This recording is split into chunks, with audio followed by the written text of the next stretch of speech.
episode 27. We're doing it.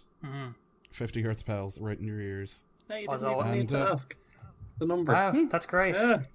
Yeah, I know. I'm really progressing. My ability count is getting out of control. Well, he's going to get too big for his britches and leave the podcast soon. Yeah, I know. Not going to last. Take my counting powers all over the place. Go to IGN and try to get on one of their podcasts. Going up in the world. Yeah, exactly. All the way to 30. No 40s though. It's too much for my brain. Anyway, I suppose I'll start off with a bit of news I got. So, Evo happened last weekend. Or yes, it's Sunday, so it was the weekend beforehand. And what was really funny is, Tekken Top 8 was getting going, and then a picture of like the codec from... Oh my god, yeah. From whatchamacallit. Metal Gear. From the codec from Metal Gear popped up, and it was Snake saying a soundbite that was some pretty good ass Tekken, which I think he probably gave them at a con or something. Yeah. Because so it turned out people took pictures of that with their phone, and they're like, "Oh, they showed that by accident. It must mean that Snake is in the next batch of Tekken characters." And it wasn't. It was this really cool guy. It was an original character that's just this old school black pimp fella that looks amazing. It's a really good character design. Yeah. But the thing is, he isn't Snake. And people were upset and wondering what was going on. And then Evo came out and said, "Sorry guys, we just made that as a little fun kind of joke segue thing that we'd have from time to time." And I kind of get what they're getting at. But they... David Hayter had something else to say. Said, and he's rarely mad on Twitter, so he's really pissed off with the way they used his likeness. So he said, "Evo, you failed to consult me or Konami. Please do not use my voice to promote other games. Ever." DH. It's like such a... flipped him over and just threw him on their back. Yeah. Really bothered. And to be fair, it's pretty irresponsible the more you think about it. I think it's really bad because it was when they used it as well. It wasn't it like at the end of like the whole tournament, right before like Harada was supposed to come on stage to like introduce like the DLC pretty much, or like it was right before that, right before they were about to do that. So it was like if they were going to tease a character, that would be the perfect time to do it. I don't know if they did it in the middle of the stream. Just randomly, I feel like it would have been even a little bit better, but I feel like they just got so many people's hopes up for Snake and Tekken. Yeah, really, that's basically it. Like, and it was possible. That's the thing. You put fucking Walking Dead character into it. Yeah, they're exactly. really like all limits were broken. Realistically, he could have put whoever the fuck into it, and you could already imagine like. Because many of the people's natural stances was like some sort of CQC stance where their arms are put up in front of them. Like you could already imagine Snake in the game.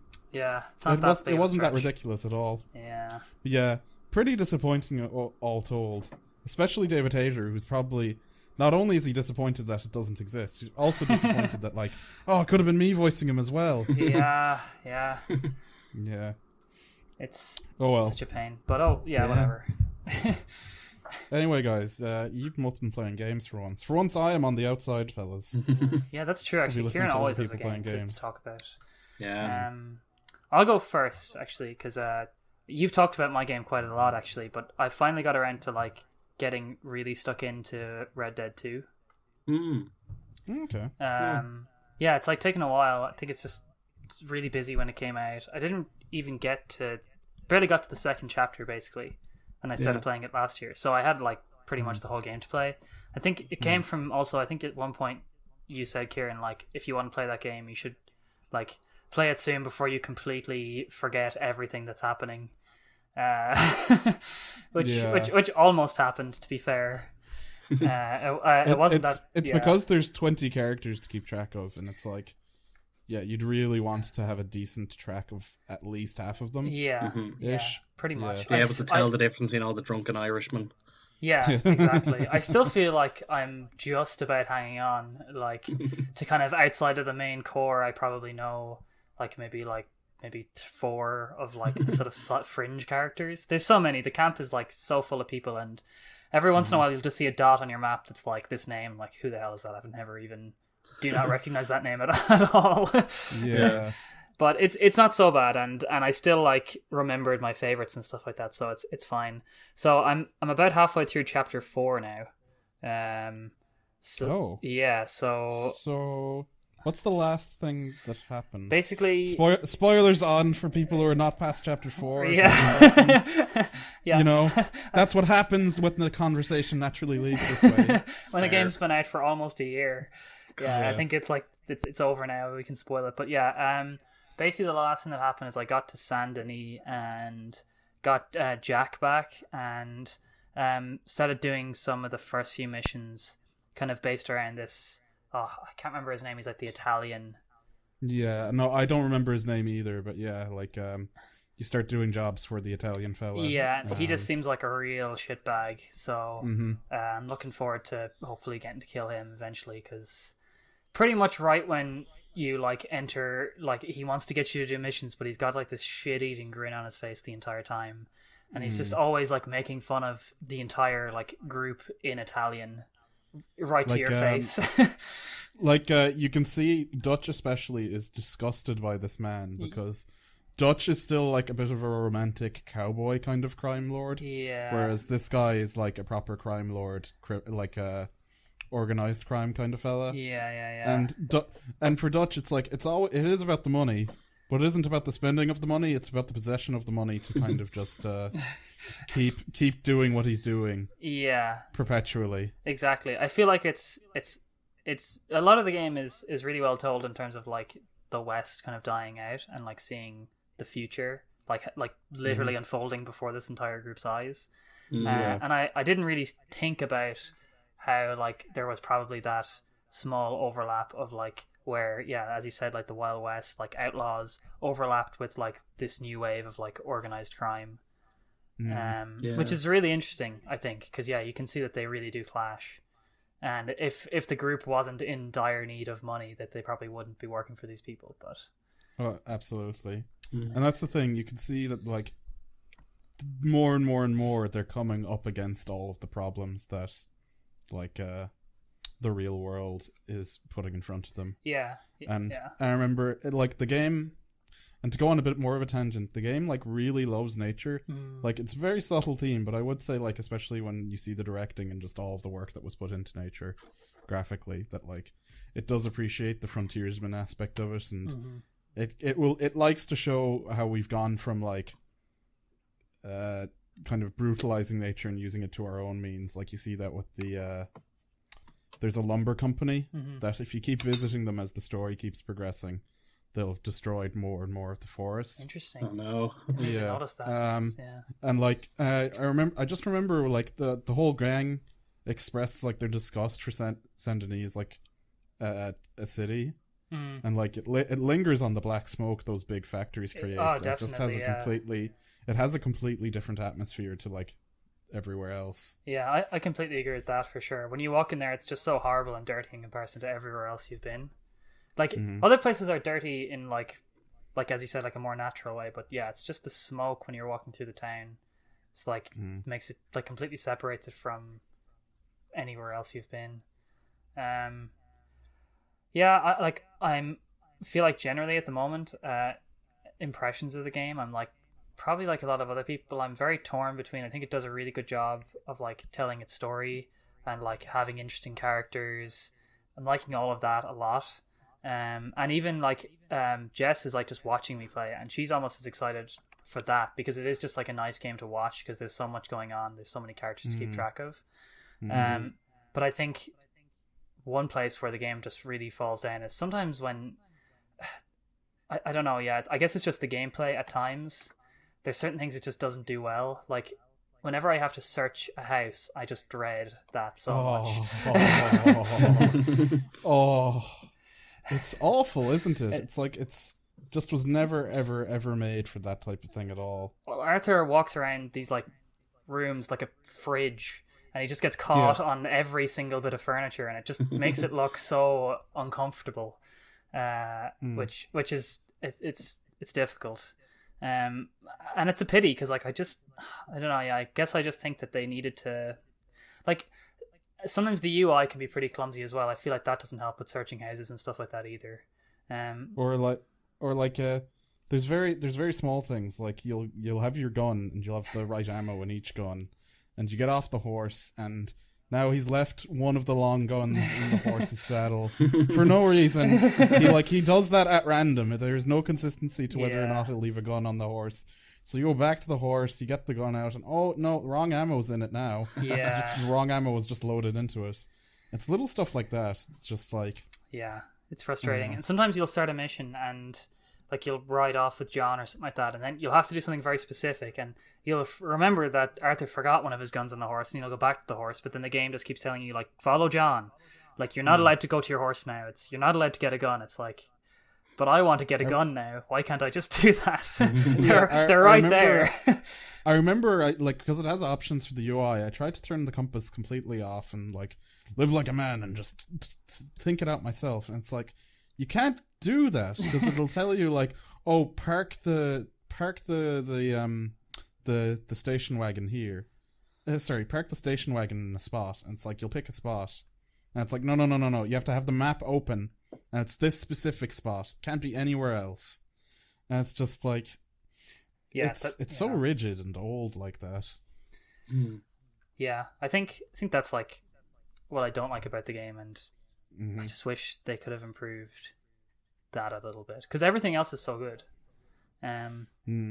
But yeah, and I'm looking forward to like playing more. I think I haven't really got any spoilers, which I think is good for anything like further on than this. Other than that, I think that like there's big events after like at the end of every chapter, so it's not really a spoiler. But I think like at the end of chapter 4 or chapter 5, like there's like a big turning point in the game. But yeah, I'm just looking forward to it. Like what did you guys end up sort of thinking about the game? Was it a positive one? Because it just seems so mixed. Yeah. So, go on, Owen. I'll let you talk. I think I was very positive on it. Now, like, it was a dumb reason I stopped playing the game, but I think there was another world where I kept on going. I didn't accidentally kill that man dressed up like a child. I didn't feel so embarrassed to go back to the game that I would have actually got through it, and I would have liked to get back to it at one point. But no, I really did enjoy exploring the world and the little stories you had, and even though, like, you know, it's a game all about the story, it really does fit the medium you're playing it on. You really do feel like at times, you know, you are making some serious choices. So I quite liked it. Yeah. Wait, so you accidentally killed the weird boy man? So do you remember there's one stage at the start of chapter 3 where there's this guy and he owns a store, and underneath the store he's locked up this man and he's dressed him like a little sailor boy. Yeah, so, I've done that, yeah. Yeah, I accidentally shot your man while trying to shoot the chain between his legs. That's so funny. I just turned off the console out of embarrassment because it's auto-saving. So that's literally why I stopped playing Red Dead 2. But I do want to get back to finishing. I think the embarrassment's finally gone. Yeah. He'll still be there when you fire it up. God. It actually has massive unending consequences on the entire story. No. Like Dutch just brings it up for no reason every cutscene. But I would say no, listen, so those problems don't go away. Yeah. But it's one of those things that's like, I think it is the best Rockstar game ever made. It's just that open world games have been bashed out really cleverly quite a bit, especially over the last 5 years. And I think Breath of the Wild has been like a watershed moment that beats down our tolerance for like lack of freedom quite a bit. Yeah. So I think it makes these problems more obvious. Like, you'll play Red Dead 1 or like any of the Rockstar games and they're all exactly like this. It's just it's more obvious in this. And the story gets wicked good. I would definitely say it's like top 5 best stories in a game by far. Like the acting and directing and all that, it maintains its level and just has very good drama and really good follow up. And the epilogue as well is just like fucking so massively long, and like it's so satisfying to get so much closure on everyone. Yeah. And like that's really something, you know, I love in a game. So it was really nice that they did it properly there. I feel like Arthur's a very good character. Like he's the perfect sort of vessel for the story, I think. Yeah. For it to go through. He's a fantastic hard man that like he can be believable whichever side you play him on, and you know, he's slowly getting less and less tolerant of what Dutch is doing. Yeah, pretty much, and like just getting the politics within the camp are very interesting as they like change as events like occur, and and like things that sort of allude to stuff that happened in the first game is like done very cleverly. Like they don't do it like they don't overly depend on like what happens in the first game and like showing how it led up to that, but like when you get those little nuggets, you're like, oh, this is like satisfying. It plays like a game that if you played the whole thing, Red Dead 2 first, and then found out that Red Dead 1 existed, you'd be so excited, and it would feel like that was the sequel, the logical sequel to this. Pretty much. It's like, it's so clever how they've managed to like retroactively make a prequel that actually feels really good. Yeah, I'd love to see. I'd actually love to see a Red Dead 1 like remaster. Yeah. Like, it's funny. So I will spoil you. It doesn't actually happen, but as people were wondering if there was going to be a Red Dead Redemption 1 entirely remastered at the end, and I was like, come on, fellas. Yeah. Like, have you played maybe Red a bit Dead much. 1? It's a really long game. Yeah, it's like an entire game as an Easter egg. It seems a bit unlikely. There was times when I was like playing it and I was like, wow, I really wonder, like, is that like, yeah, is that something they could make, because there's such obscene detail everywhere else. Yeah, pretty much. But yeah, I know it's like I still have a good bit to go, because I thought it was 6 chapters long, and then I found out that there's like 2 huge epilogue chapters, so I was like, okay, I'm pretty much halfway through at this point, if even.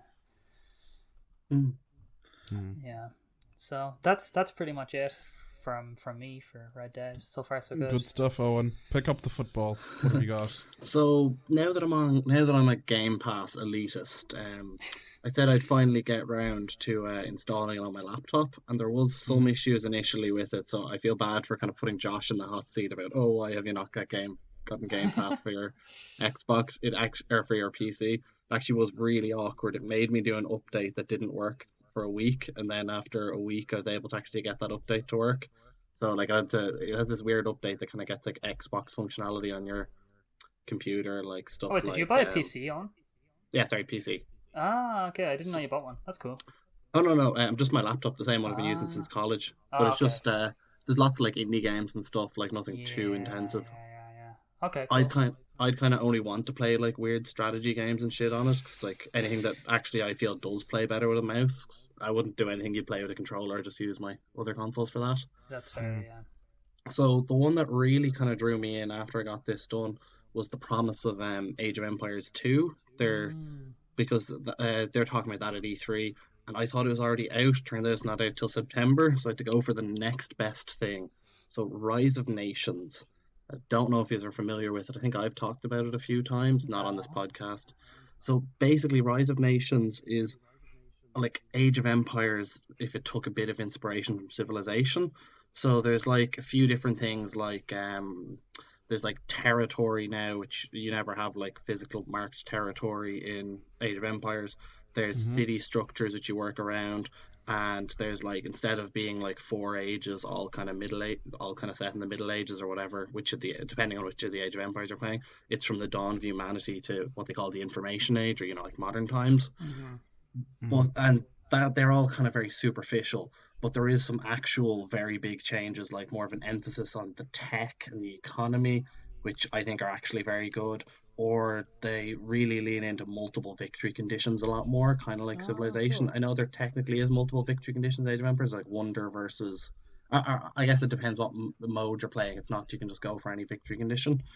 But it's kind of been interesting to think about why Age of Empires is the one that's stuck instead of this.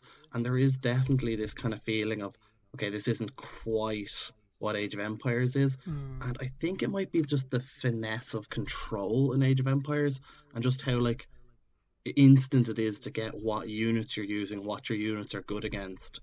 And even just the AI that Age of Empires has, even though it's like 6 years old or 6 years older than this game, the AI in this game just doesn't match up on a unit by unit basis. So like I have really enjoyed it, and I would advise it to anyone, especially if they have Game Pass, who likes Age of Empires. It's great to kind of see the flip side on it. But now, the more I think about it, there's a reason why Age of Empires 2 is a massive esport. What actually got me wanting to play that game was a suggestion came up for a stream of the Age of Empires World Cup. So it's actually a thing they have. I love when random people just take the word World Cup like it really means something. Yeah. But yeah, which is weird because it was like a doubles tournament as well. I don't know why I picked World Cup for a doubles tournament, but anyways, yeah, no, like it has been really interesting to play and just kind of get my head around why Age of Empires is better than this. Or maybe I'm being too harsh on it. Maybe it isn't. Maybe I've just got this idea of Age of Empires being really good. I guess I'll have to talk back to us when the definitive edition does come out. Mm-hmm. But yeah, like it is kind of. I don't know. I never play PC games. I haven't really got sunk my teeth into a strategy game for a while, and it is a very interesting game, and probably worse if you ever do get to play some games online. As I doubt either of you ever would, but yeah. I think go on, Kieran.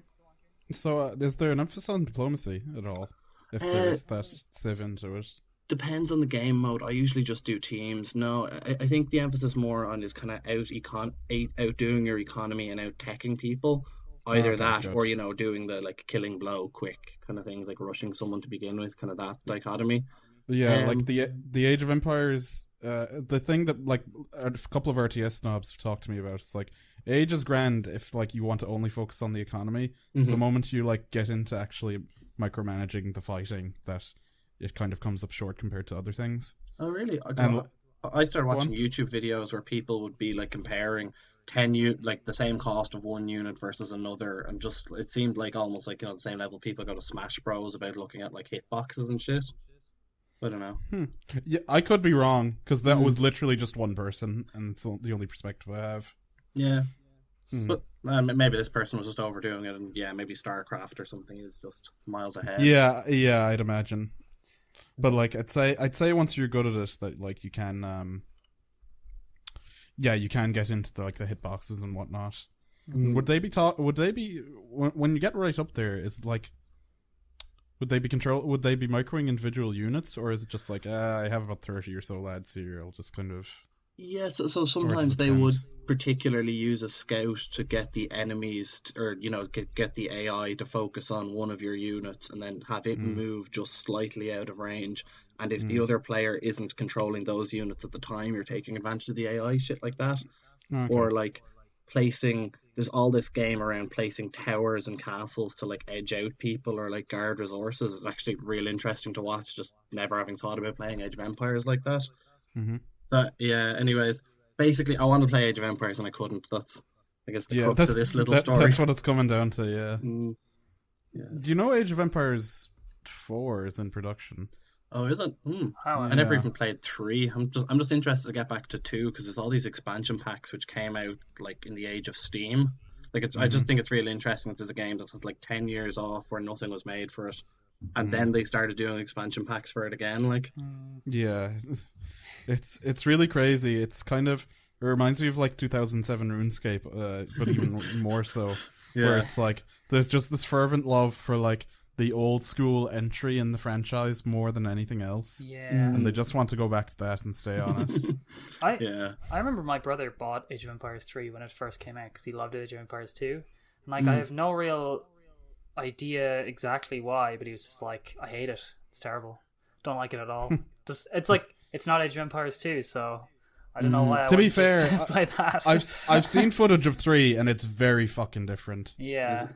Yeah, I think it's I wouldn't be able to recall perfectly because it was footage from 7 years ago. That was I was just watching someone play it. Yeah. But it definitely seemed to have more of an emphasis on actually, civ stuff. Now that you mention it, a city management and diplomacy, things like that. As far as I remember. So maybe it would be good. I'm not sure, but I do think it's interesting. I'm not sure how successful it was when it first came out either.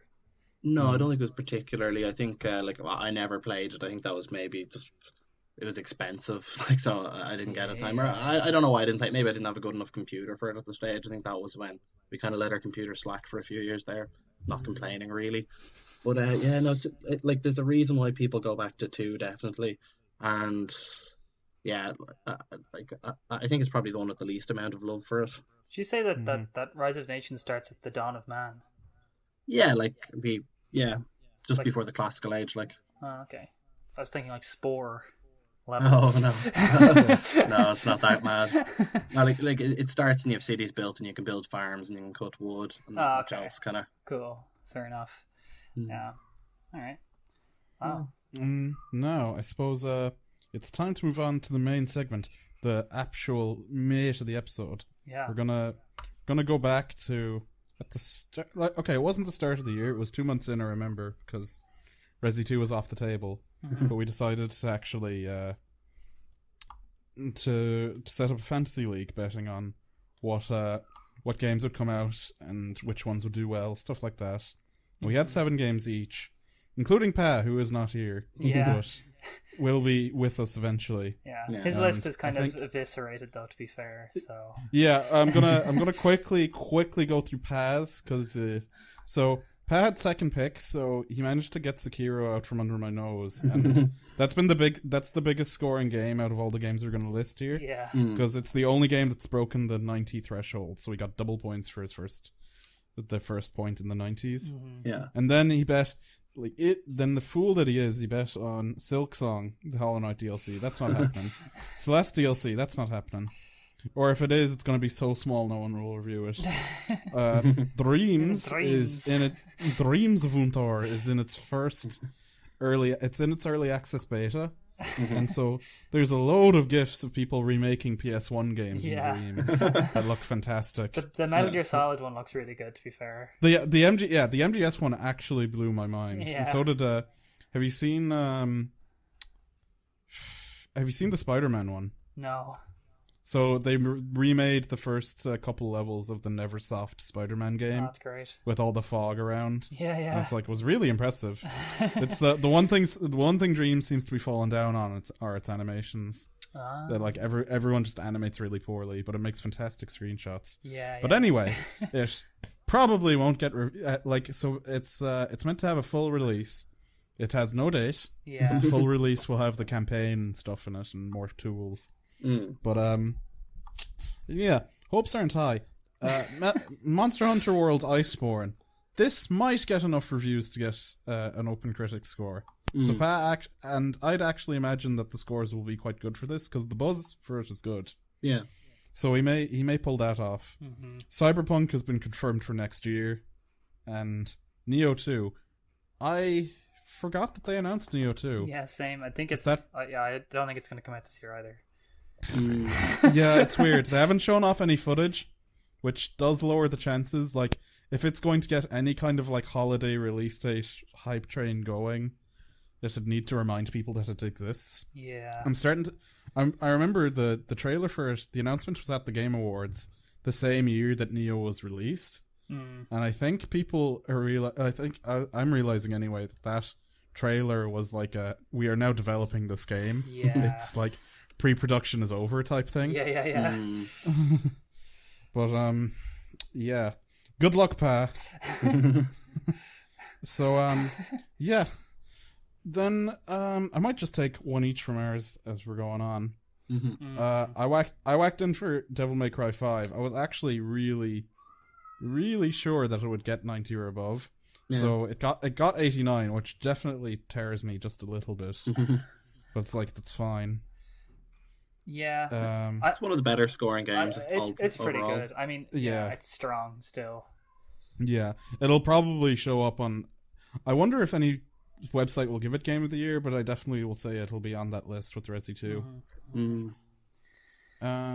And your next game was Ghost of Tsushima.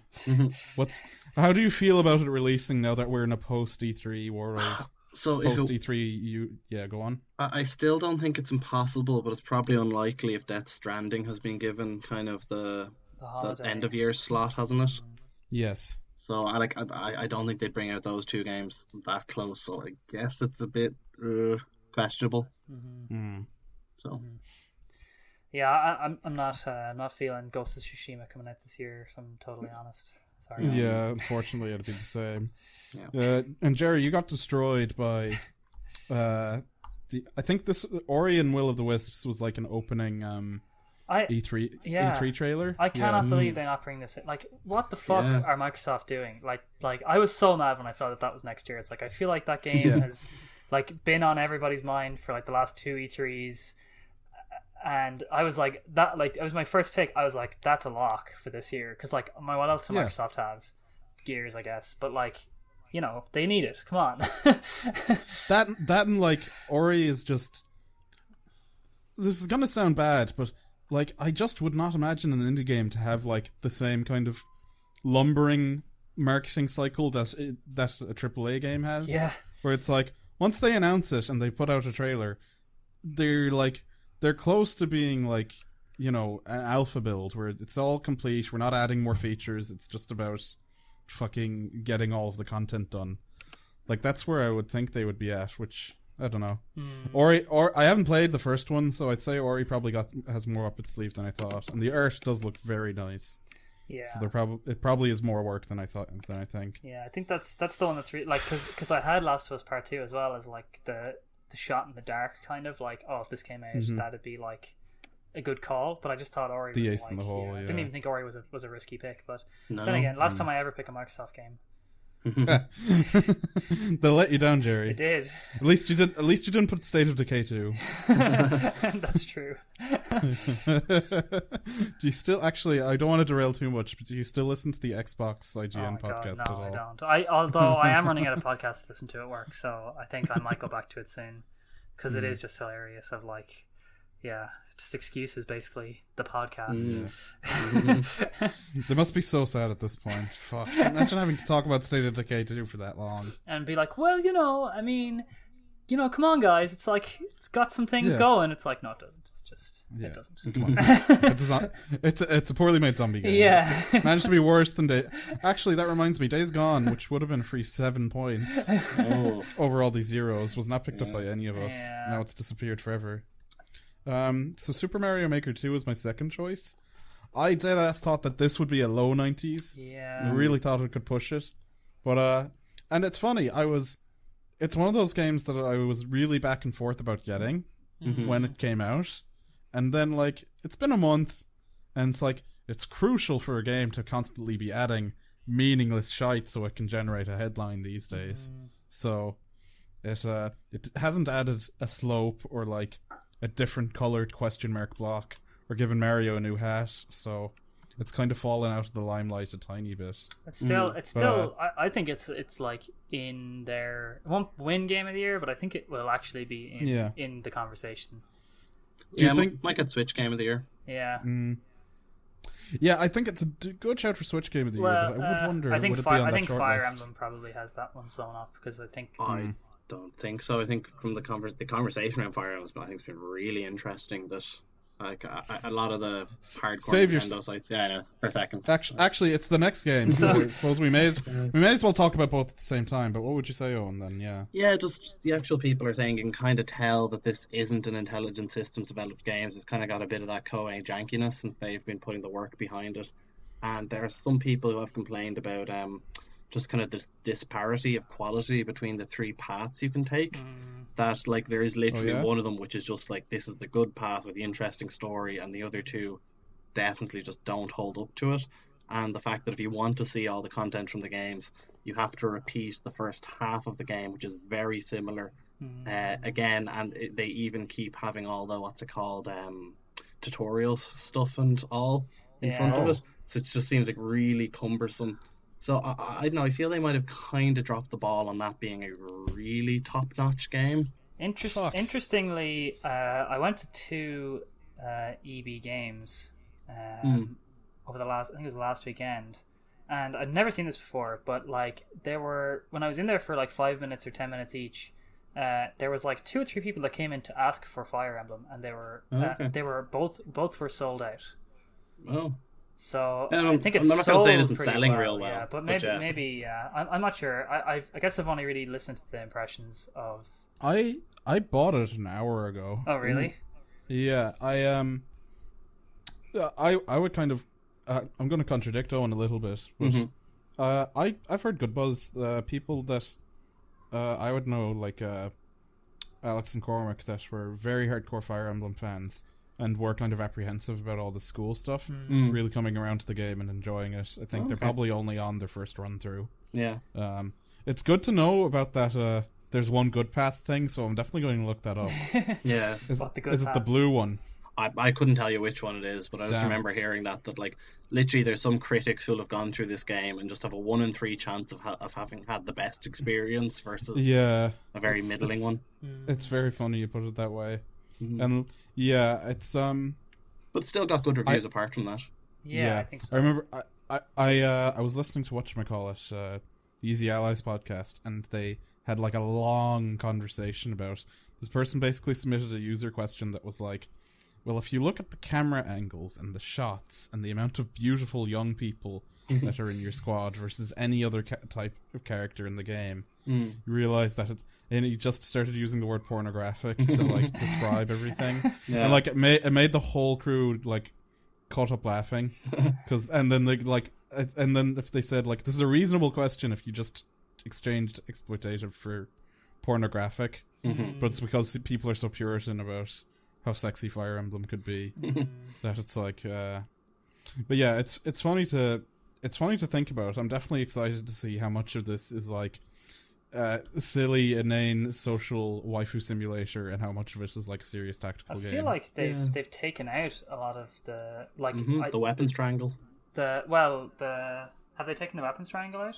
Apparently they have now. Later in the game you can skill your guys up to be good against axe users or whatever, but the basic weapons triangle's taken out, which just seems insane to me. Yeah, I don't know what the replacement is, but I was going to say I think they've taken out a lot of the like relationship stuff, because you are like I think it's like harder now, or it's not as much of a focus as it was in what was the other one, Fire Emblem Fates, which it was a huge focus in that.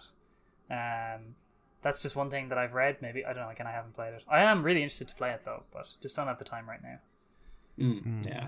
Yeah, I'll get around to it eventually. Yeah, I would like to say so it's sitting in an 89 on OpenCritic. I don't know of any Fire Emblem games that are above 90.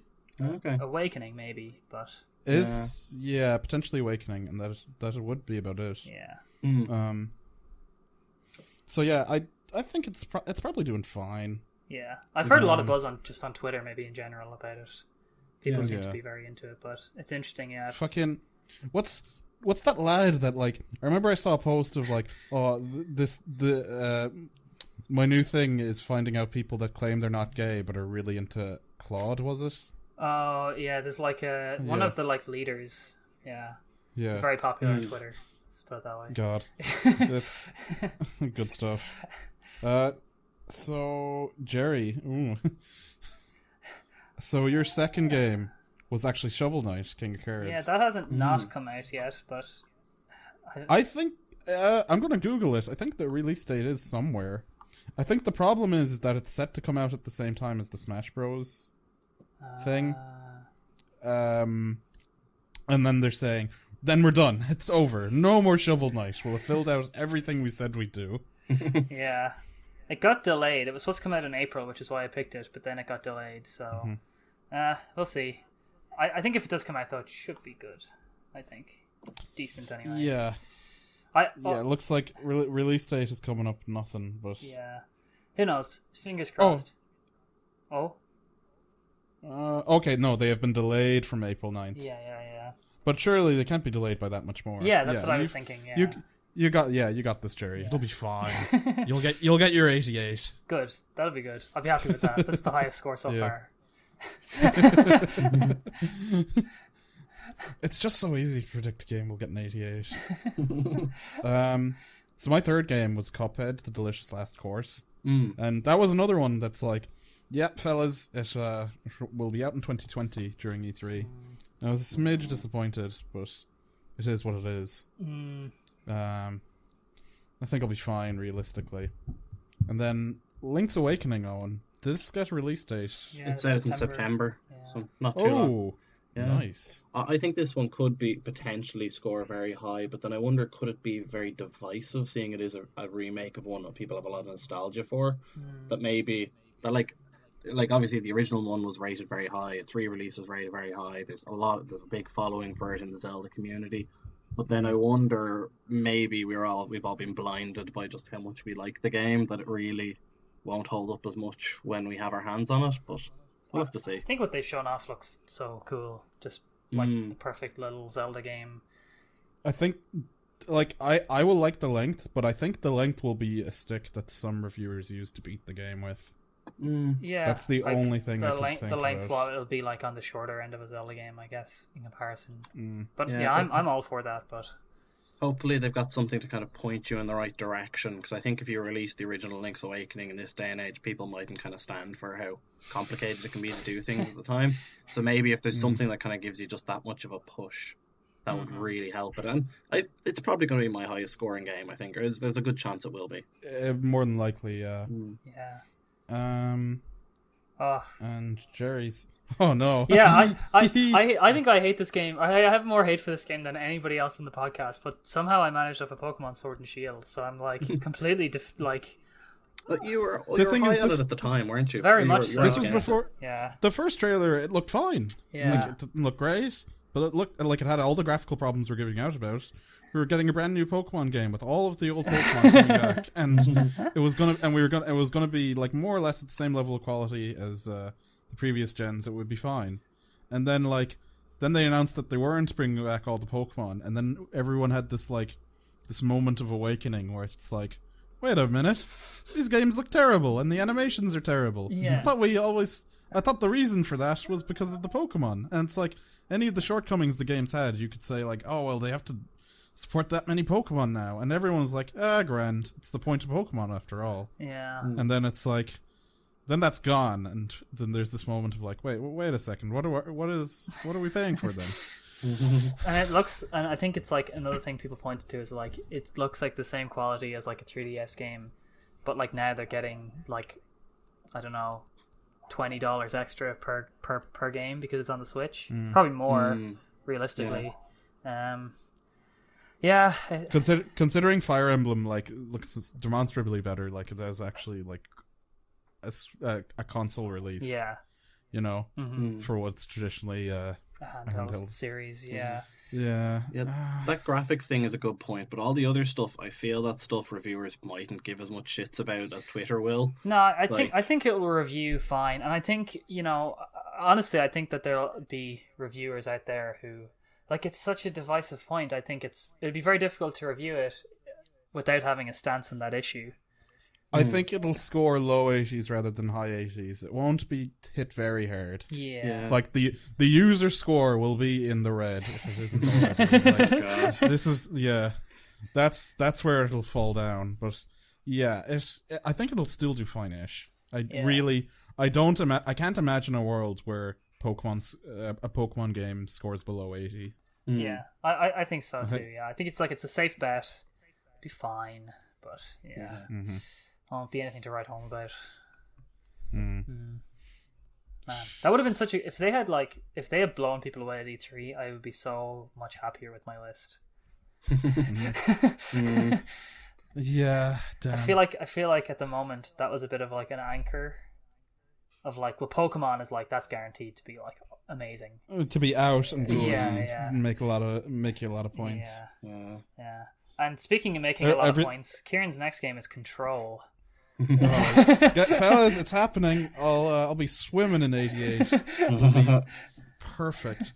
No, okay. It's weird. Control is something that, like, I don't know. I like Remedy. I really liked Alan Wake. I was quite jealous of Quantic.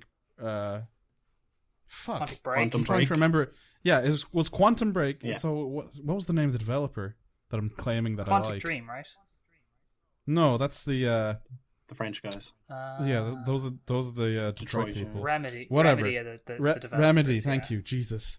That was scary. But anyway, Remedy do something cool, and I feel like they're really leaning into their strengths. And to be honest, it is just because Easy Allies are like the fucking video game content people that I'll like keep up with the most, and they they're hyping this up quite a bit. This is the sleeper hit, fellas. This will be the one that'll be on Game of the Year lists. That are people like, oh, actually, don't forget about Control. But who knows? I'm also kind of like, I don't want to look at too much media about it. I kind of am just trusting that it'll do pretty decent, score high 80s, and that people will like it. Yeah.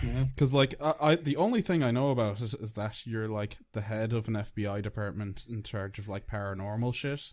Yeah. And that the game leans into like weird stuff happening, and that you have this Vanquish style gun that transforms into other guns, and you have telekinesis, and it's like, that's all I need to know. And I saw like 2 minutes of footage showing that off, and I'm like, yeah, I'm good.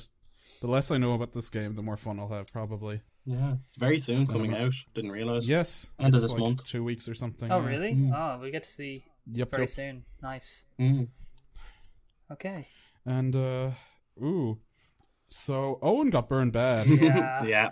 Oh, this was harsh. Probably one of the harshest delays out of all the delays we're going to mention here was the Animal Crossing one. Which is funny, because when we were talking about it on the podcast, I was the one who was the most positive about it. I was saying, actually, it's good that there'll be a good Nintendo game to play in March, and I completely forgot about this list.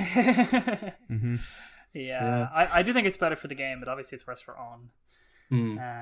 But yeah, that's a tough one, because that would have been a high scoring game for sure. Yeah, that's probably me out of the game. That's probably me like lucky to get third after that. Yeah, it is the killing blow, because I do think like if it came out and it was good, some people are like, some people are worried that because you're on the island that the game might be like feature barren. But I have a feeling that like you'll be able to expand it and have it more or less like the old Animal Crossing. Like, come on, I mean, like, have the settlements eventually ever been that big in Animal Crossing anyway? You know what I mean? Like, an island is just as, like, I've seen this on Twitter, and I don't really understand it. Like, it's an island, but like, there's no saying how big the island is. I mean, sure, it's just as big, if not bigger, than like previous like towns you could have in Animal Crossing. Yeah. Could be a small Caribbean kind of state, you know? Banana Republic worth of Animal Crossing characters. Yeah, exactly. I think that I remember like after it came out, I was blown away with the trailer. I thought it looked so cool, and then I remember people being like, "Oh, it looks just like the phone game," and I'm like, "It's not going to be like the phone. Like, come on, like really." It's not going to be like the phone game. Like, you know, they'll have a level of work that's beyond the phone game. Yeah, that's just a fact. Because there's just scope for having a load of shit in it. Yeah, exactly. It's and if they incorporate elements of the phone game that were good, like of course they should do that. You know, it was a good testing ground for that sort of stuff. But yeah. Okay. Anyway. The next game you got, Jerry, was Mortal Kombat 11. Yeah, that was like it's a bit of a dice roll, but I knew it would get somewhere in the 80s. Yeah, no, it was a decent bet in terms of like you'll get your 80 something points and you'll be fine. I feel like I got a little bit fucked by microtransactions. I think so as well. I think the crypt dipped your points like by 5 because like it was otherwise meant to be like a very sterling strong entry in the franchise. Yeah. So I'm a little bit pissed off about that. They should have just they should learn from Activision. Just fucking patch it in a month. Yeah. And avoid all of these issues. God, it's funny none of us went for Crash Team Racing now that I think about it. Yeah, because Sonic was not the one to go for. No. Oh, fuck. No, yeah. Wasn't. Crashed and burned, fellas. Crashed and burned. I think it runs worse than the previous 2 entries. It has less characters, less tracks, and I think just less features in general. And people really hit it with the, like, why does this exist stick? And it couldn't shake that off. Yeah. And I thought it would be fine. It would get low 80s. It would be fine. This was my funny pick. Yeah. And, oh, god damn He's it. laughing now, Kieran. Yeah. I'm laughing, but I'm not really. Yeah. Moving on. Owen, how do you feel about Luigi since it got shown off at that thing? I don't really know what the difference between a good Luigi's Mansion and a bad one is. I kind of just, having never played one, I don't understand the game loop and why it's fun. Just people say it's fun. But I don't know. I think it's looking good. I think it's looking polished enough. I think they announced a October release date, didn't they? A spooky release date. Yeah, I think it's going out on Halloween, possibly. It comes out on Halloween, yes. Yeah, so like I don't expect too much more than my games actually coming out at this point, seeing as nearly half of mine aren't at the moment. But I don't know, I'm feeling quite good about that pick. I Yeah, wouldn't change it if I could. I would say I think it has the highest potential out of what you've got left. Well, I left think Link's Awakening. I genuinely think it might score more than Link's Oh, Awakening. really? Hmm. Yeah, because just from everything they showed off, like all of that co-op, all of the little animations that Luigi has. Guigi seems to be like not only this thing that you use to kind of help you get around, but also very feature complete, like 2-player co-op Yeah. on top of like that 8-player stuff they've got going on. Hmm. I don't know. I feel like there's just way more to this game than I thought it was going to have. Yeah. Yeah. And I don't know. I think this will review really well. Yeah. Personally, Yeah, I think it could be a bit of a sleeper hit Mm. for sure. I wasn't interested in it, and like it looked very nice at E3. Like, might not buy it at launch, but like, yeah, it definitely surprised me too. So, Mm. Hmm. So the 5th game for Astral Chain. yeah, this is a bit of a dice roll. I think I'm actually gonna buy this one on release just to back it myself. It could be anything from like it could be a masterpiece or it could just be a shitty platinum game. It's very difficult to call it. I'm waiting for reviews. I'm slightly worried about. It seems complicated. Like yes, I agree. I watched like 2 previews and they both talked about completely different things. Yeah. Hmm. So I definitely hope that like the game looks nice. I hope everything's just kind of done and polished, and that one thing I'm worried about, I suppose, is pacing, because I see them fighting, I see them platforming, I see them doing puzzling stuff, I see them back at the police department, managing stuff and talking to people and interacting with objects and stuff like that, and I'm just like, okay, all of that looks cool. Can you keep like a platinum breakneck pace along with all of that? Yeah. Or how is this going to feel in practice? Because I don't know, it could all hash out and be great, and I want a great platinum game again, but it's definitely unproven. Feels a little bit like, I guess Nier Automata might not have had like the biggest hype before it came out. Like, it was definitely people were excited for it, but like it came out, I think it surprised a lot of people with actually how good it was. Yeah, I'm hoping for the same with Astral Chain, but basically, Yeah. Kamiya as well. It's like, do you think this will be like his gold? Do you think this can be up to? This has potential to be up to his gold standard. I hope so. I mean, I like that it's different. I like it. Doesn't. It seems like it's not like obviously not like the B team at Platinum, or like, you know, it seems like they're really trying to push it, because they even did like they released stuff, and I remember watching a preview done by like Digital Foundry, and even they were kind of like quite impressed by the game, even though they didn't have a whole lot to look at. I don't know. I hope so. I think the biggest thing as well is like, will it run well on Switch? Because like that's such an integral part of like a Platinum game. Like Bayonetta was just like obliterated on the PS3 because it just didn't play well. Even though, how did the Bayonetta ports run? I think they ran well. I don't think. Yeah, but they were Wii U games, you know. They were. Yeah, that's true. They weren't like just solely developed. I have hopes, but yeah, it's like the one thing that kills an action game is like bad frame rate and stuff like that. So yeah. We'll see. I wonder, is it going to be like Fire Emblem, the way it just tears through your battery? You know, the way like it's apparently got the lowest runtime of any Switch game, or well, maybe not the lowest, but apparently Fire Emblem just runs through your battery and runs your system really warm. Interesting. I've never really run into that before, but I guess that makes sense. Yeah, interesting. Probably, yeah. I'd say there'll be a lot going on, so yeah, quite possibly. Yeah. Your next one, Kieran. Ooh, exciting. Outer Worlds. Yeah, I think I'm still in the same spot I was last time. Like, I looked at footage and it's all still panning out like as the image of the game I had in my head. I don't think this will be like an Earth Destroyer. I don't think it'll be on Game of the Year lists, but I think it'll review well within its niche, and I think it'll still do fine. Yeah, no, I don't think it has potential for 90 plus. Even No. I don't think it even has potential for high 80s. I think it'll do like 85, 86. It'll be like people like it and generally agree it's a good game. Mm-hmm. But and people have said actually that they played it and the combat feels nice, like, which is just like, okay, Obsidian kind of, they did a good job at this part. Yeah. I still think it'll either be buggy or like obscenely short. Yeah. Yeah. But I think if it's short, I'll actually probably enjoy that more. It'll probably raise the chances of me replaying it. Yeah. Which is something I'd kind of look for in this game anyway. Is it bad that since they announced a Switch port, I kind of feel that kind of cheapens the value of it that bit? That the fact that it can run on Switch. I know even like Witcher 3, they're announcing a Switch port, but that was years after, and that sounds like, presumably a kind of dedicated team. I just wonder, is it not like pushing the hardware as much as we might have hoped it would? I had a feeling it wasn't going to push the I'd say hardware that's that much when they announced it. It looked like Okay. it looked like an ambitious project, I guess, and I felt like it wasn't going to look amazing. And to be fair, it's one of those cases where it is a separate team on that. Oh, is it? Okay, then that's not as Yeah. bad. Yeah.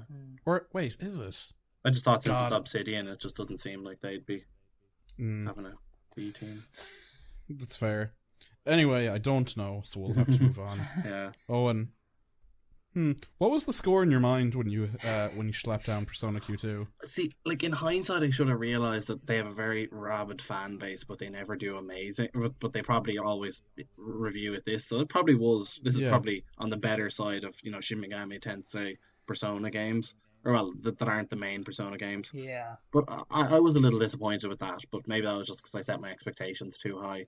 I think it's like, it's just a little bit too niche. It's like, I feel like the two, if it was like a mainline Shin Megami Tensei game or if it was a mainline Persona game, it would get higher than that. But I felt that Persona Q2 is like, you have to be into like the regular Shin Megami Tensei game, which is niche enough, and then you also have to be into Persona, which is like getting more popular. But from my experience playing a Shin Megami Tensei game after playing Persona, I was a little bit turned off by it, and I have a feeling that like possibly this was like even more of that, because it's like it is a Persona game with the gameplay from like the Shin Megami Tensei kind of dungeon crawlers, isn't it? I didn't realize. I thoued it was more like the Etrian Odyssey games, but I didn't realize Shin Megami Tensei's were dungeon crawlers. They are, and I just think it's they're games that are difficult to digest, I would say. They're really good, like, for sure, but I'm not sure they're going to be like massive crowd pleasers. So yeah, I had a feeling that this one might, like, I was thinking about buying it, but then I was like, I don't really want to do that again. Yeah. Cracking soundtrack though. That's fair. That actually might be my favorite Persona soundtrack, just because they get into all this like big band kind of shit. Yeah. But like obviously less iconic than Persona 5. That's the one everyone's gonna know. But more endlessly kind of fummable kind of stuff. Yeah. And I don't think it was confirmed to not be out this year. But it's not coming out this year, I hope. Yeah, Last of Us Part 2. No, I think they're looking at March, aren't they, next year? Probably, yeah. That was the rumor, but honestly, I don't know. Like, we still don't know what the game is. Yeah, that's the big problem. Is like, I feel like if they were to, because apparently a rumor. So what happened was the latest news on anything with this game was like Troy Baker or Ashley Johnson. One of them was asked about when's it coming out, and one of them said September. Sorry, one of them said February, and then they took down that rumor, but then said like, look, I don't know anything about the release date, but what I will say is like it's the biggest thing they've ever done by far. It's the most ambitious, and it's like that can literally be interpreted as any way possible. Yeah. But I would wonder if the scope of like the design and everything is going to be increased, and lean maybe into that zone of like not open world, but maybe God of War open world, where it's like you might come back to a spot often enough and be doing things around the place, because Jesus, that trailer that's like well over like a year and a half old now showed that they were back at the fucking Firefly's base. Yeah. So it may be a thing where you go out and do missions during the night and try and lead like a normal life during the day at the base. Mm. But it's very hard to know. I think, like, yeah, this could almost be a March game. Sorry, this could almost be like a May or a June game of next year. Mm-hmm. Yeah, I'm looking forward to it. But yeah, it was a bit of a dice roll for this list. But Definitely. yeah, I wonder if they'll have even a port to PS5. Yeah. Will it be that late? But we'll see. So your last game, Kieran. So, yeah. So, I have nothing to say on Total War Three Kingdoms. I just know these Total War games go over well. They're meant to be well made. And another one was coming out this year. That's all I know. And it's my third highest scoring game. It'll actually be like helped me scoop up quite a bit. Yeah, that was solid. Yeah, without that, it's actually would be kind of like way closer at this point. So yeah, that was a good pick, and like it was guaranteed to come out. It was my ace in the hole, honestly. Yeah. Owen got screwed over really fucking hard with Psychonauts 2. I didn't look into this one enough. I didn't know how far it was in development. I just saw the name and was like, Psychonauts. Yeah, people like that. So yeah, exactly. It was only sensible. But yeah, it's funny. Has Double Fine put out a game? Because like, so I watched a video on like games coming out this month, and like it was like, oh, Double Fine are putting out this roguelike isometric game called Rad. And I'd never heard of it before I saw that video. Yeah. I was like, oh, great. And then I realized, like, Double Fine were, like, the indie king, like, at some point in, like, 2010 or something. And then, you know, they had the Kickstarter and they put up Broken Age. And I think Broken Age did come out on this generation. Or did it? I think it was last. I'm not last entirely gen, sure. Possibly. Yeah. Okay. But then I didn't keep up with their games that closely or what they were doing. And it does seem like they dropped off a bit. Yeah, I suppose neither of you guys know, anyway. No, not really. Not really, no. Oh, well. Fair enough. Yeah. You've been forgotten, Double Fine. They were Castaway. annoying on the Microsoft stage. I remember the guy that was kind of wasted our time. Oh, Schaefer, yeah. Oh yeah, they've been bought. I forgot about that. Yeah, so shills. Yes. So, Jerry, your last game was Bloodstained. Yeah, sure was. Yeah. It did fine. Did fine. The game's fine. Yeah, definitely. Your highest scoring game. Which is upsetting, but true. Yeah.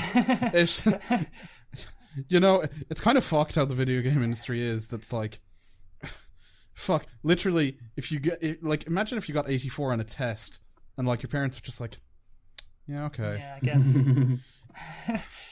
You know, if you just got 2 more questions right, you know, then we'd be talking about Game of the Year. But this test now, it's just forgettable. Child of the Year. Yeah. Child of the Year. Short list of like 3 people. But yeah, no, it did grand. I think if it was gonna score in the upper end of things, yeah, no, I don't know what we expected of it, because like the game just did the epitome of like it just delivered on its expectations. It didn't exceed them. It just, you know. I don't know if the Switch port shitting the bed, like, did that affect that score slightly? I'm not sure though. Yeah, I don't know how these things like amalgamate the different platforms. Yeah. No. At any rate, now we will talk briefly on our counter picks. Maybe yes. Oh yes, the counter picks. Everybody counterpicked Paz list. And I don't think we understood how the counter picks actually work. So did we not? Whoops. Well, do you remember you thought if the game doesn't come out, you'd get points for that? No, nothing. Okay, right. Damn it. Yeah. So for example, Jerry counterpicked Cyberpunk. It isn't coming out, so that's like the best possible outcome you can get. No. Jerry gets 0 points for that. If they go below 70, and if I counterpicked like some shit game that Pat picked, for example. Yeah. Counterpoints. I thought the way counterpoints worked was that they can only cause you to lose points. Oh, sorry. Okay. Yes. Oh, my bad. So like then. 0 is a good score. Okay, I didn't know. So you can't gain any. Okay, that's good. Okay. As far as I remember, that's how it works. Is if they come out and get a score, you lose however many points the game got on OpenCritic. Oh dear. So Pat's kind of like I assume that Pokemon Sword and Shield will cost him about 15 points. Yeah. Dear. Pat will be like, no, I'll get 60 and I'll be fine.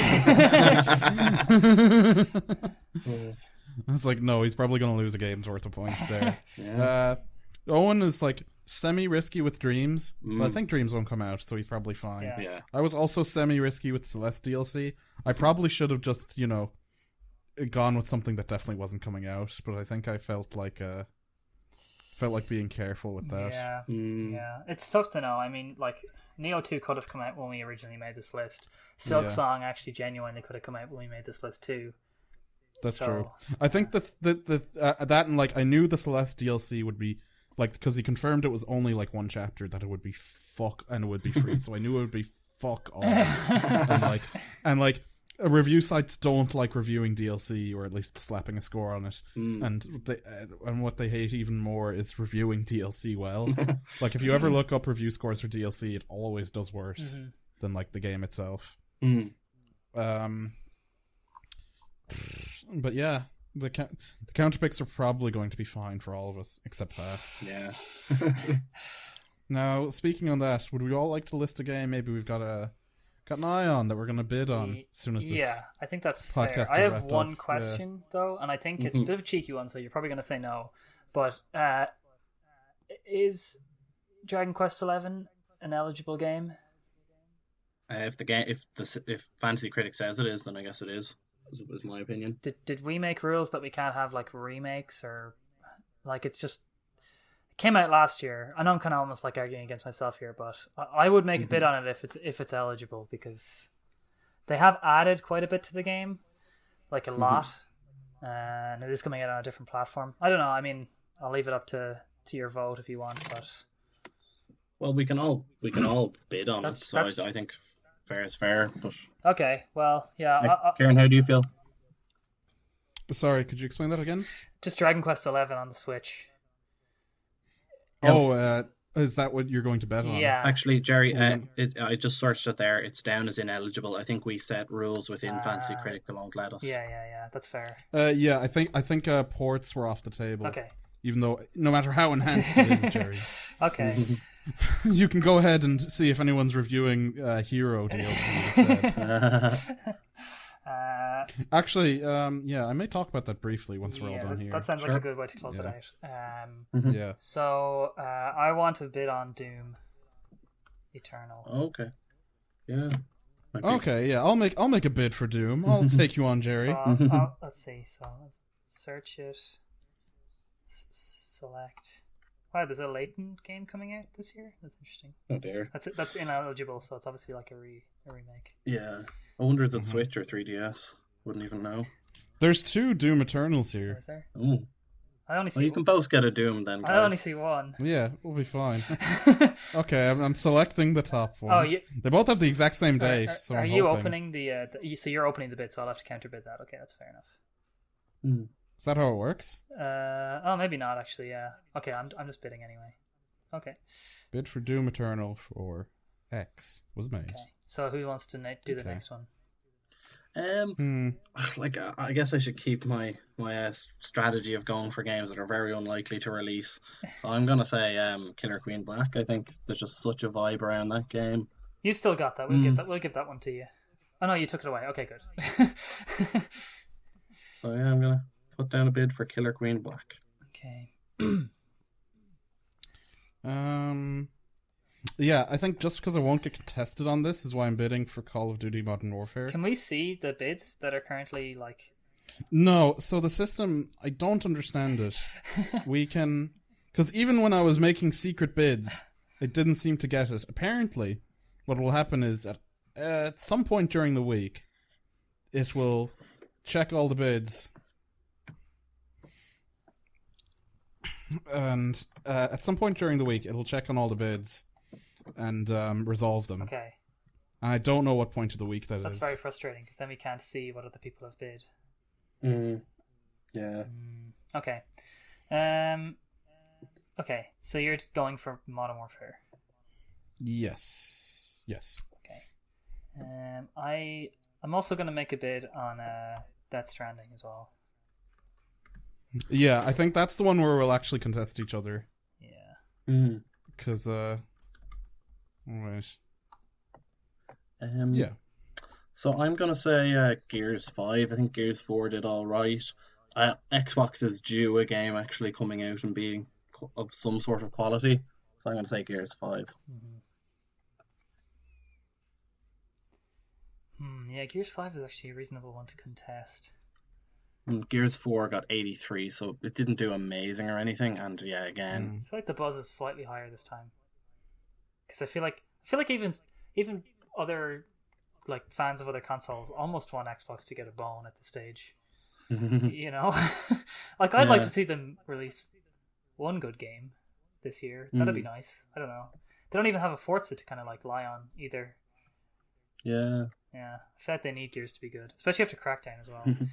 I'd almost like to look at the. Do you have any others, Kieran?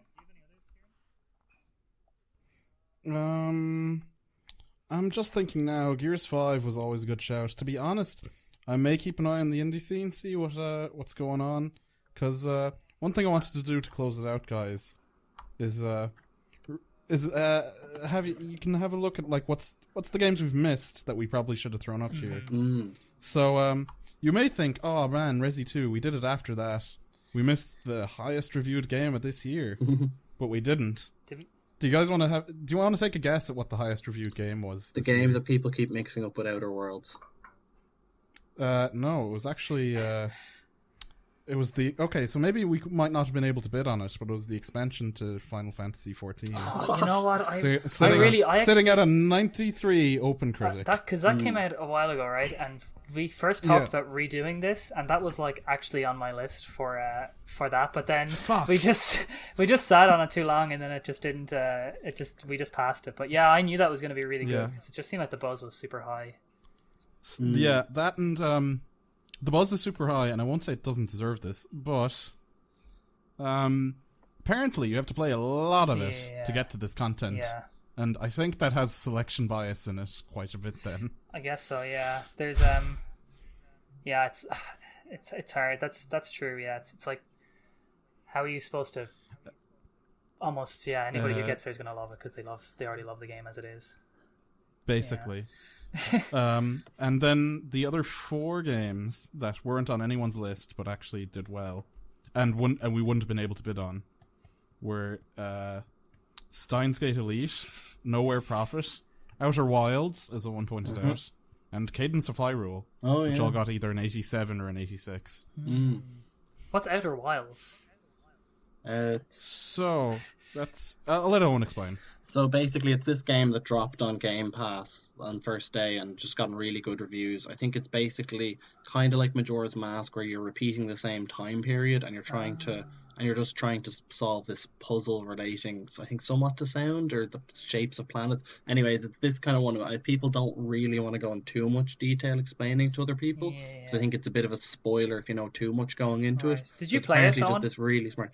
No, it's I'm going to play it next on the Xbox when I finish this game because I want to have at least one horse in the race for what's it called, Game of the Year. Conversation. Yeah. Yeah, no, people are hyping it up big time. So getting off the 50 Hertz pals, we talked about Joker, so I suppose it's only fair that we talk about Hero, the next Smash Bros. Fighter that's been released. Have either of you been able to fire up the game and play him a bit, or even watched? Yeah, I've played a good bit of him. Like played around with him a bit. Yeah, I played like an hour of him just playing against the cousin, and then and then the other cousin showed up about 2 days ago. Got to play against him with Hero a bit. So hardly top level gameplay, but a few 1v1s, and he okay. So he's really funny. Yeah. And I think so basically a video Owen, did you watch the video Sakurai put out? No, so but you're on the same I heard page with the video conversation about it, but no. Yeah. So the main idea behind Hero is that he has he brings up a list of attacks when he presses the down B, and that list can be 4 of any 17 spells, and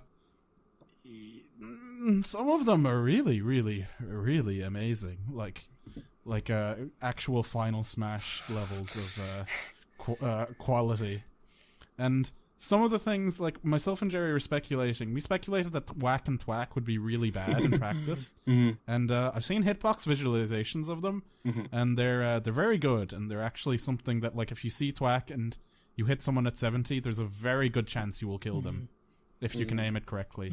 Yeah. The main problem is that, like, when you take out the menu, you're standing still for as long as it takes you to read something and select it.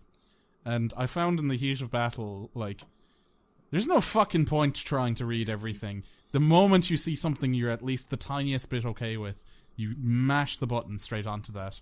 Or even sometimes you'll just roll the dice and see what else it'll give you. And it's like,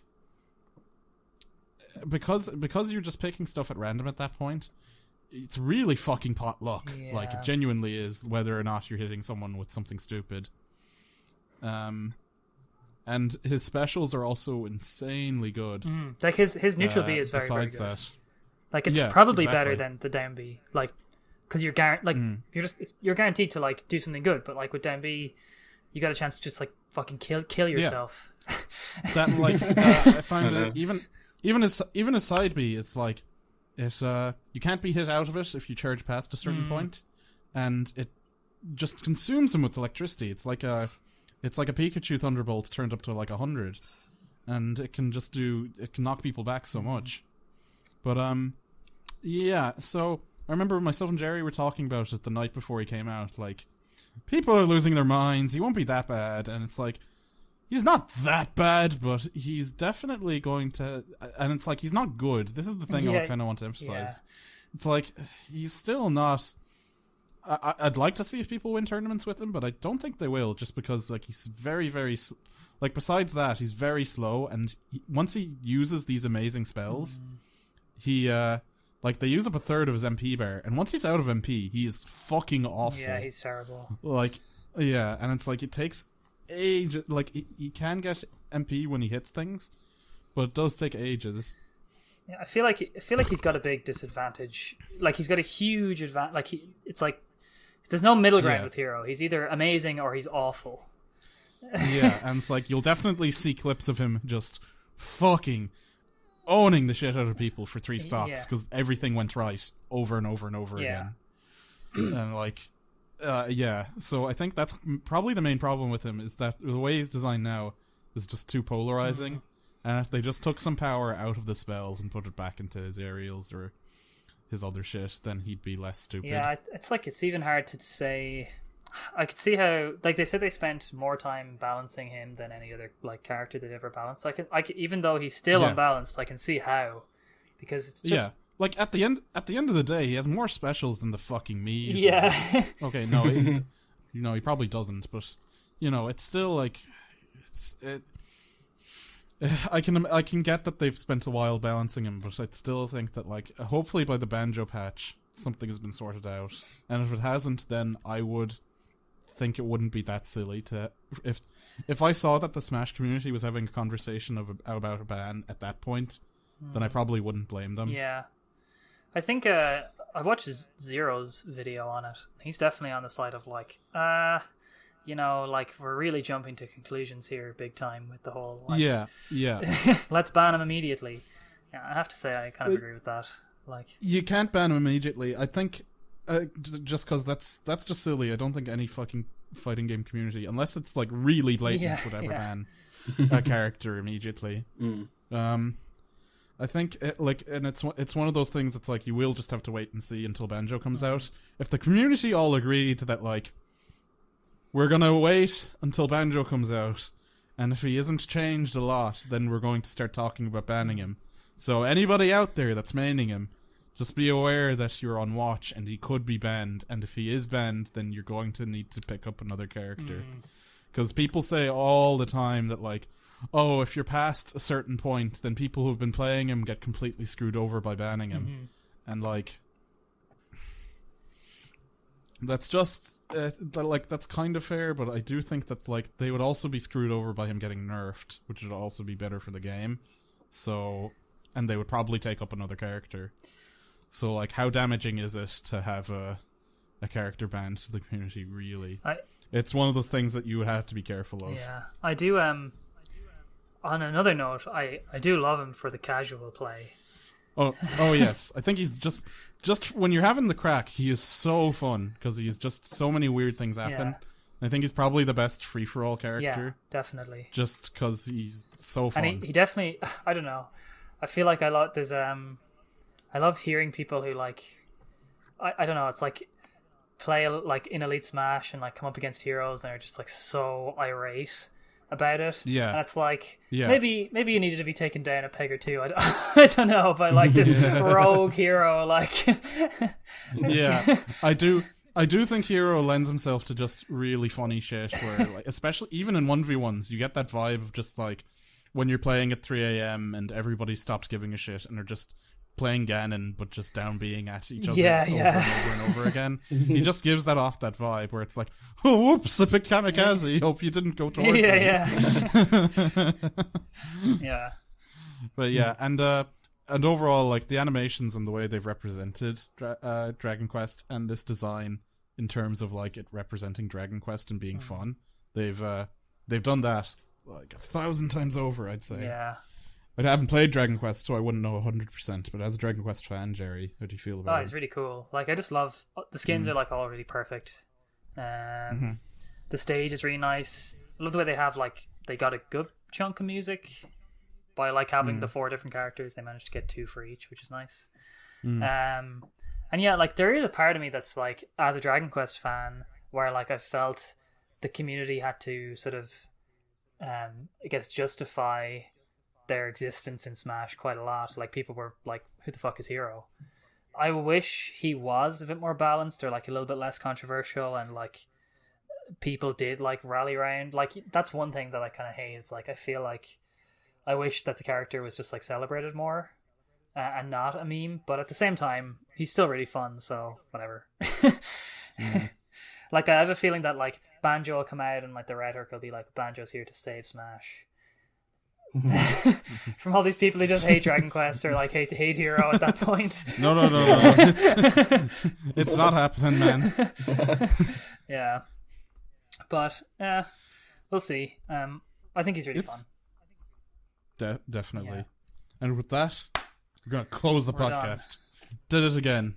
You listened to us for a whole hour and 21 minutes and 45 seconds. Fair play to you. Fare thee well. See you next week. Bye. Bye.